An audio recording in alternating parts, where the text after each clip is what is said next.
This is Raphael and this is Renofo. They are going to lay our bricks today.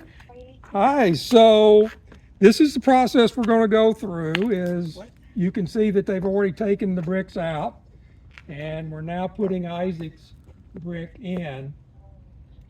Isn't that wonderful? Yes, but what a wonderful day this is. Yeah. All his many, many descendants. Yep, hopefully they will be proud. So for our guest today, Isaac Hitchcock was born in 1780 in North Carolina. We think North Carolina, may have been Virginia, but he was known as Isaac Old Man Hitchcock when he was with the Stephens-Townsend-Murphy Party in 1844 because he was 64 at the time.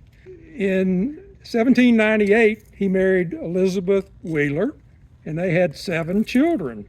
And if I can get this right, it was Joshua, Silas, Jesse, Absalom, Isaac Jr., Elizabeth, and Lydia were his children.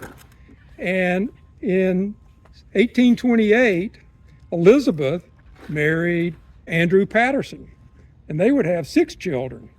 And their names were Mary, Isaac, Lydia, Margaret, Melinda, and John. Well, unfortunately, in 1841, Andrew Patterson passes away. And sadly, in 1842, they would lose their youngest son, John. Actually, a tree fell on him and killed him.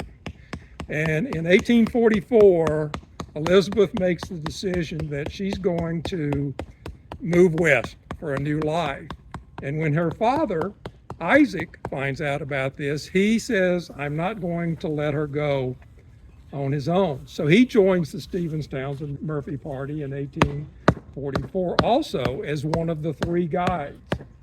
Now, what's significant about Isaac is he was a farmer. He actually applied to run a tavern at one point.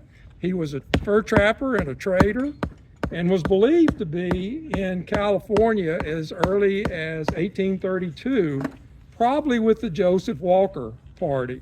He actually mentioned to one of his descendants about seeing the Leonid meteor shower in 1833 from California. So we have a pretty good idea that he was in California very early on. In 1844, as the Stephens-Townsend-Murphy Party is crossing the Great Plains, when they come to the Big Sandy River, they actually make a decision. And this decision is based on what Isaac Hitchcock suggested, which was to take a cutoff straight across from the Big Sandy River over to the Bear River.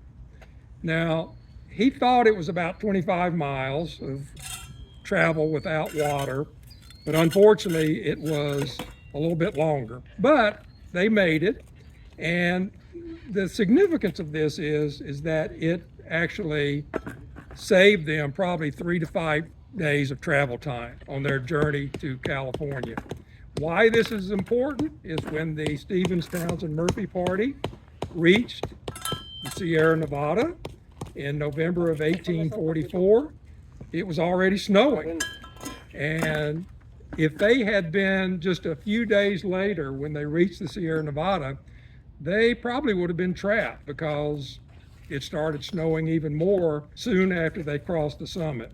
So we have Isaac to thank for the fact that the Stephens-Townsend-Murphy Party was the first party to bring wagons into California in 1844. Isaac and his family would go on to live in the Santa Cruz area and become very prominent citizens there. 2 of Elizabeth's daughters, Mary and Lydia, would marry 2 of the Williams brothers from the 1841 Bidwell-Bartleson Party.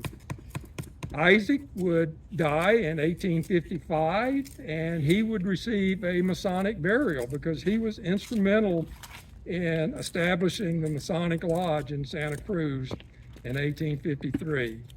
So he is a very, very important part of the museum's history, and hopefully this brick will be a lasting memory to the recognition he so well deserves.